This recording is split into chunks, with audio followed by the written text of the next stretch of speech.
مالا وعددا، مال کو کیا کرتا ہے؟ جمع کرتا ہے اور گنتا رہتا ہے. یہ ہماری حالت ہے. یہ کس کی حالت ہے؟ ہماری. دیکھتے رہیں گے. ایک پیسہ گننا ہوتا ہے تاکہ کسی کا حق ضائع نہ ہو، اکاؤنٹیبلٹی ہو. جو اکاؤنٹنٹ کر رہے ہوتے ہیں وہ تو الگ چیز، اس کا تو قرآن نے حکم دیا ہے. قرآن کی سب سے لمبی آیت ہی وہی ہے جس میں حساب کتاب کو لکھنے کا حکم ہے، تاکہ ضائع نہ ہو مال، اسراف نہ ہو. آپ کو بتاؤ میری آمدن کتنی ہے، میرے خرچے کتنے ہیں، یہ لکھنا تو ضروری ہے. مولانا اشرف علی تھانوی رحمہ اللہ نے تو یہاں تک لکھا ہے کہ گھر میں جتنے افراد کا کھانا بنتا ہے خواتین کو چاہیے وہ بھی لکھا کریں کہ اس دن اتنا گوشت جلا تھا، اتنا آلو، اتنا پیاز، اتنا ٹماٹر، اتنے افراد نے کھایا تھا، اتنا بچ گیا تھا، ضائع ہوا تھا. لہذا ایک بیلنس ہو، اندازے سے نہ ہو کہ ضائع. اور دعوتوں میں دیکھ رہا ہوں نا کیا ہو رہا ہوتا ہے. وہ گننا وہ ایک الگ چیز ہے. ایک گننا ہوتا ہے ہوس کی بیس پہ کہ جمع اب اتنا ہو گیا، اب اتنا ہو گیا. اب جیسے آپ دیکھو نا کھدائیاں ہوتی ہیں، سونے کے مٹکے نکل رہے ہوتے ہیں کتنی جگہ. وہ کون، کس نے دفن کیا وہ مٹکے؟ وہ زمینوں کے مالک تھے، اتنا خزانہ جمع کر لیا کوئی لے نہ جائے، زمین کے اندر دفن کیا. اور کوئی حالات تبدیل ہو گئے یا موت واقع ہو گئی، گئے، ختم. یہ وہ پیسے کی محبت ہے جو آپ کو اسٹریس اور ڈپریشن کا مریض بنا دیتی ہے، کنجوس بنا دیتی ہے، مکھی چوس بنا دیتی ہے. یہ وہ بخل ہے، کنجوسی ہے جس کی برائی سے قرآن و سنت بھرا پڑا ہے. مسلمان سخی ہوتا ہے. پہلے میں یہ ٹاپک مکمل کر لوں پھر میں اس کو مزید ایکسپلین کرتا ہوں. تیسرا درجہ یہ ہے جس کا شریعت نے ہمیں حکم دیا ہے، جو سورہ بنی اسرائیل کی آیت میں ہے، لا تجعل یدک مغلولۃ الی عنقک ولا تبسطها کل البسط. کیا زبردست آیت ہے. نہ ایسے کنجوس بن جاؤ کہ اپنے ہاتھ گردن سے باندھ لو. جو بھی آ رہا ہے نہیں، بیگم بول رہی ہے کہ اس دفعہ کچھ عید پہ اچھا کھلا دو، نہیں، سالہ آیا ہوا ہے چائے بھی نہیں پلائی جا رہی. سمجھ رہے ہو؟ دوستوں نے کہا یار ہمیشہ ہمارے خرچے پہ ہی کھاتا ہے، آج تو ہمیں نہاری کھلا دے، نہیں. بیگم نے بولا اب آپ کے پاس پیسے اچھے آ گئے، ذرا اچھا گھر لے لیتے ہیں، کرائے کا ہی ہو لیکن اچھا ہو، نہیں. میں نے دیکھے ایسے لوگ، پیسہ ہے اور گھر میں ایسا حال کیا ہوا ہے، سڑا ہوا گھر، باپ پیسہ ہی خرچ نہیں کرتا. قربانی کر لو اس دفعہ، اللہ نے اتنا پیسہ دیا ہے، نہیں. صحیح ہے نا. اب اتنا پیسہ ہے حج کر کے آ جا، نہیں. جب پیسے کا معاملہ آئے گا نہیں. کھا لے اچھا، تجھے اللہ نے اب اچھی خوراک دی ہے، شہد لے، دیسی گھی کھایا کر، نہیں. 2 بچے ہو گئے، تیسرا پیدا کر لے، نہیں. کھائے گا کھا لے گا. تو یہ کون لوگ ہیں؟ مکھی چوس. کنجوس کو مکھی چوس پتہ ہے کیوں کہتے ہیں؟ مکھی چائے میں گر گئی تھی تو مکھی چوس کے پھینک دی، کہہ رہا یہ چائے پہ پیسہ لگا ہے، ضائع نہ ہو جائے. صحیح ہے نا. سخی آدمی اللہ کو پسند ہے بھائی. اللہ ہاتھ کھلاؤ، اوپر والا ہاتھ نیچے والے ہاتھ سے. میں نے اپنے بچوں کو وصیت کی ہوئی ہے اور بیٹھے ہوئے ہیں میرے بیان میں.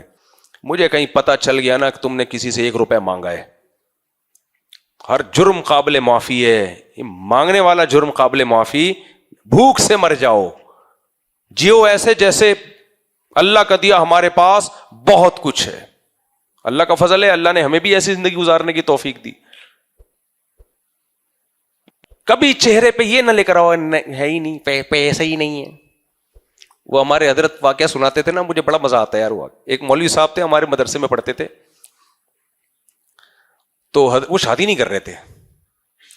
حضرت نے بولا ارے بھائی کیا ہو گیا، تم عمر دیکھو شادی کیوں نہیں کر رہے؟ تو ایک دن کہتے ہیں پیسے ہی نہیں ہے. تو حضرت کو ان پہ غصہ آیا، حالانکہ یہ تو بیچارے نے صحیح بات. غصہ اس لیے آیا کہ ہمارے حضرت کا توکل کا معیار تھوڑا سا اونچا تھا. حضرت کو یہ تھا کہ ان کو یہ کہنا چاہیے تھا، کوئی بہانہ کر دیں کہ میں نہیں کر رہا، کچھ مجبوری ہیں. یہ جو کہا نا پیسے ہی نہیں ہے، تو عالم ہو کے یہ کیوں کہہ دیا کہ پیسے نہیں ہے؟ عالم کو چاہیے یہ کہے بہت ہے پیسہ اللہ کا دیا. اب سوال پہ بھی شادی کیسے ہوگی؟ بھائی اللہ پہ توکل کرو، ہو جائے گی. یہ نہیں کہو کہ پیسے ہی نہیں ہے. حضرت کو یہ چیز, ہمارے حضرت کو یہ جملہ منہ سے پسند ہی نہیں تھا. تبھی حضرت کے پاس کوئی غریب بھی آتا کہتا اللہ کا دیا بہت کچھ, حالانکہ کچھ بھی نہیں ہوتا تھا بیچارے کے پاس, کہہ رہا ہوتا تھا اللہ کا دیا. اور حضرت ایسے غریبوں کو بڑی عزت دیا کرتے تھے. ہمارے حضرت کی عجیب محفل ہوتی تھی. میں نے خود دیکھا کہ رکشے والے کو آگے کیا اور ایک ڈیفینس کے سیٹ صاحب کو پیچھے بٹھایا کہ آپ پیچھے بیٹھیں گے, یہ آگے بیٹھے گا. یہ آپ لوگ نہ شروع کر دیں بلا وجہ ایک بندے کو کہیں کہ پیچھے. وہ چونکہ وہ بھی ڈیفینس والا بھی حضرت کا مرید تھا نا, تو اس میں تحمل تھا برداشت کا, لیکن نارملی یہ ٹھیک نہیں ہے. نارملی جو بھی جس کا اہل ہو اس کو وہ عزت دینی چاہیے. لیکن حضرت مالداروں کو ایسا کیا کرتے تھے, جب کوئی اپنے آپ کو تربیت کے لیے آپ کے حوالے کرتا ہے تو پھر تو آپ کے ذمہ ہے نا اس کی تربیت کریں. یہ خود پسندی نکلے تو وہ کرتے رہتے تھے ایسا. تو وہ کنجوس مکھی کو کیا کر رہا ہے, ایک آدمی گنڈیریاں کھا رہا تھا, کھا کے پیچھے پھینک رہا تھا جو بچ جاتی تھی, پیچھے کنجوس اٹھا کے مزید چباتا تھا ان کو. تو اس نے پیچھے مڑ کے دیکھا, وہ بولا بے شرم تجھے شرم نہیں آتی, میری کھائی بھی گنڈیریاں کھا رہا ہے کنجوس. کہتا ہے کنجوس تو ہے, ایک قطرہ بھی نہیں چھوڑ رہا اس میں. کہہ رہا کنجوس تو ہے, ایک قطرہ بھی نہیں چھوڑ رہا اس کے اندر. تو یہ کنجوس بھی ہیں. آڑے وقت کے لیے رکھا ہوا ہے سونا, ٹھیک ہے رکھو, لیکن آڑا وقت آئے تو خرچ تو کرو. ہماری والدہ کی ایک خاتون تھی جاننے والی نا, ان کی بچی کی شادی تھی. اب وہ بیچاری ادھر ادھر چندے مانگتی پھر رہی ہے, میری بچی کی شادی ہے, میری بچی کی پرابلم آئی ہوئی ہے, کچھ خرچہ دے دو. میری والدہ کہتی ہے میں نے ان سے بولا کہ تم نے سونا تو رکھا ہوا ہے. کہتی بہن وہ تو میں نے آڑے وقت کے لیے رکھا ہوا ہے. تو والدہ نے کہا آڑا وقت ہی تو آیا ہوا ہے, اب کر لو نا, کیا خیال ہے. تو یہی تو ہے آڑا وقت, اور کیا چاہیے. تو یہ کیا کر رہے ہوتے ہیں دوسروں کے پیسوں سے, اپنا نہیں. وہ ایک انٹی نے بولا نا اپنے بچے کو, بیٹا جا ذرا چمونی آپا کے یہاں سے چینی لے کے آ. پہلے محلے میں ایسے ہی ہوتا تھا, اب تو موبائل نے سارے ریلیشن ختم. میں یہ نہیں کہہ رہا چینی منگوائیں گھروں سے, ایک مثال دے رہا ہوں. نام رکھے ہوتے تھے بڑی آپا, بڑی باجی, وہ ایک وہ جو آتے ہیں نا لال رومال, وہ جو آنکھیں کھلی ہوتی ہیں ان کی, پتہ نہیں نام میں بھول جاتا ہوں ان کا. انہوں نے بڑا اچھا کلچر وہ بیان کرتے ہیں کبھی کبھار ہماری سوسائٹی کا, کہ پہلے گھروں میں نام کیسے ہوتے تھے, بڑی باجی, بڑی آپی, منی باجی, اور اس طرح کے منی آپا, پتہ نہیں اس طرح کے نام ہوتے تھے. وہ بڑا اچھا انہوں نے ایک نقشہ کھینچا ہے ہمارے ماضی کے کلچر کا. اب تو وہ سب مارکیٹ سے شارٹ, باجیاں ہی شارٹ ہو گئیں. جب 2 بچے پیدا ہوں گے تو باجیاں کہاں ہوں گی, نہ منجلی باجی ہوگی نہ چھٹن خالہ ہوگی, سب مارکیٹ سے. جب تب تو رشتے ہوتے ہیں تو سب وجود میں آتا ہے. اب تو انڈیویجولزم کی طرف ہم جا رہے ہیں, چاچے مامے مارکیٹ سے شارٹ. جب نسل ہی مک گئی تو بڑے بھیا چھوٹے بھیا کہاں, ایک ہی بھیا ہیں, وہی بڑے ہیں, وہی چھوٹے ہیں, وہی درمیانے ہیں. بس 2 بچے ہی اچھے میں تو یہی ہوگا. بڑے بھیا ہوں گے جو ہر وقت پخروڑی بن کے, ٹارزن بن کے روپ جماتے رہیں. دیکھو اللہ تعالیٰ نے جو بہن بھائیوں کا سیٹ اپ دیا ہے, یہ بہت بیلنس ایک نظام بنایا ہے.